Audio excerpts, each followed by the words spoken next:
Assalamualaikum warahmatullahi ta'ala wabarakatuh. Alhamdulillahirrabbilalamin. Wassalatu wassalamu ala ashrafil mursalin wa ala alihi washabihi ajma'in.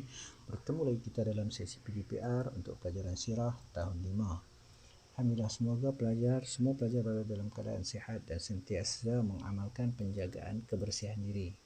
Okey, sambungan pada tajuk yang pertama itu iaitu perkembangan Islam dari sudut akidah. Perkara pertama akidah iaitu beriman kepada Allah yang kita baca itu. Dan kita akan sambung perkara yang kedua iaitu beriman kepada malaikat pada muka surat 2.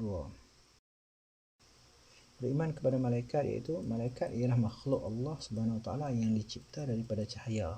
Ingat, malaikat dicipta daripada cahaya. Mereka sentiasa taat akan Allah Subhanahu Wa Taala. Setiap malaikat mempunyai tugas masing-masing. Malaikat ni ada tugas dia. Sebagai contoh, malaikat Jibril ditugaskan untuk menyampaikan wahyu kepada para rasul. Dalam sejarah penurunan ayat Al-Quran, Rasulullah SAW sendiri telah menerima wahyu yang pertama di Gua Hira menerusi malaikat Jibril. Itu kita tengok dalam muka surat 3, firman Allah Subhanahu Wa Taala berkaitan dengan malaikat. A'udzubillahi minasyaitonirrajim.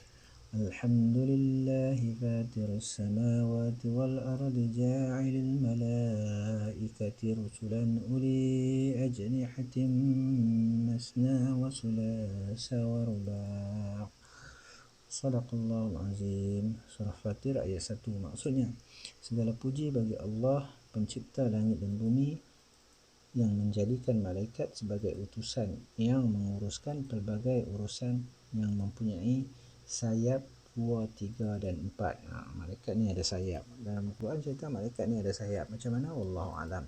Tapi kita kena beriman dengan malaikat. Sebab itu perkara akidah. Tak nampak, beriman dengan malaikat. Baik, yang seterusnya iaitu beriman kepada Nabi dan Rasul. Selepas beriman kepada malaikat, apa yang perkembangan Islam iaitu dalam sudut akidah itu beriman kepada Nabi dan Rasul. Nabi merupakan lelaki biasa yang dipilih oleh Allah Subhanahu Wa Taala dan dianugerahkan wahyu untuk dirinya sahaja. Manakala Rasul pula ialah lelaki pilihan Allah Subhanahu Wa Taala yang dianugerahkan wahyu untuk dirinya dan wajib disampaikan kepada umatnya. Firman Allah Subhanahu Wa Taala berkenaan dengan beriman kepada Nabi dan Rasul ni. A'udzubillahi minasyaitonirrajim. وَمَا نُرْسِلُ الْمُرْسَلِينَ إِلَّا مُبَشِّرِينَ وَمُنْذِرِينَ فَمَنْ آمَنَ وَأَصْلَحَ فَلَا خَوْفٌ عَلَيْهِمْ وَلَا هُمْ يَحْزَنُونَ. Sadaqallahul azim. Surah Al-An'am ayat 48. Maksudnya, para rasul yang kami utus itu adalah untuk memberi khabar gembira dan memberi peringatan. Barang siapa beriman dan beramal soleh, maka tidak ada rasa takut pada mereka dan mereka tidak bersedih hati. Berkenaan dengan Rasul. Baik.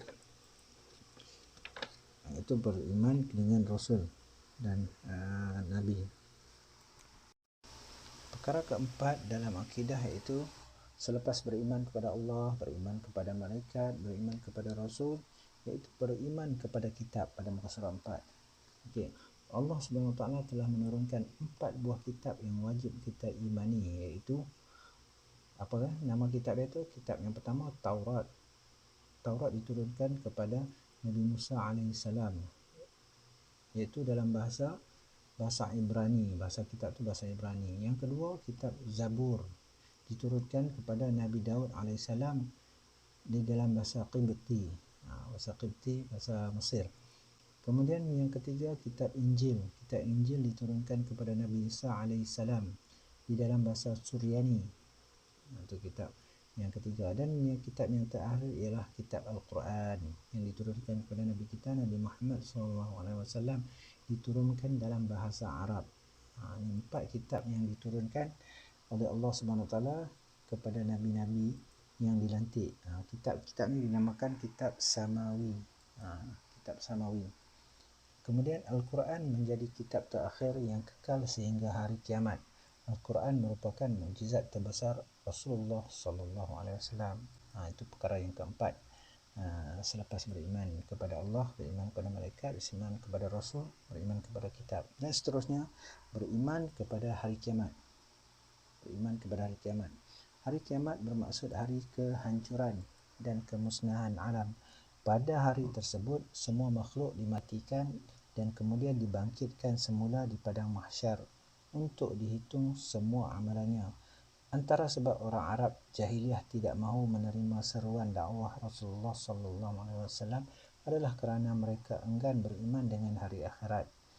Keimanan kepada hari akhirat menyebabkan mereka terpaksa menukar gaya hidup yang selama ini penuh dengan maksiat. Hakikatnya mereka sedar apa yang telah dilakukan mereka adalah salah dan dimurkai oleh Allah Subhanahu wa taala. Itu beriman kepada hari kiamat. Orang Arab dia tak mau sebab dia terpaksa tukar cara hidup dia. Kena percaya kepada hari kiamat. Okey, seterusnya perkara yang terakhir dalam akidah iaitu beriman kepada qada dan qadar. Apa maksud beriman kepada qada dan qadar? Muka surat 5 tu. Beriman kepada qada dan qadar bermaksud kita mempercayai dan meyakini bahawa apa yang berlaku dalam kehidupan kita telah ditentukan oleh Allah Subhanahu Wa Taala sejak azali lagi. Orang Arab jahiliyah beranggapan bahawa setiap apa yang memberi kebaikan kepada mereka seperti matahari yang menyuburkan tanaman mereka harus disembah. Mereka juga percaya patung berhala berkuasa menentukan kebaikan dan keburukan seseorang. Kedatangan Islam telah mengubah kepercayaan mereka yang karut itu kepada keyakinan yang teguh akan qada dan qadar Allah Subhanahu Wa Taala. Okey, orang Arab ni dia percaya kalau sembah ni benda ni jadi elok, kalau tak sembah benda ni jadi tak elok.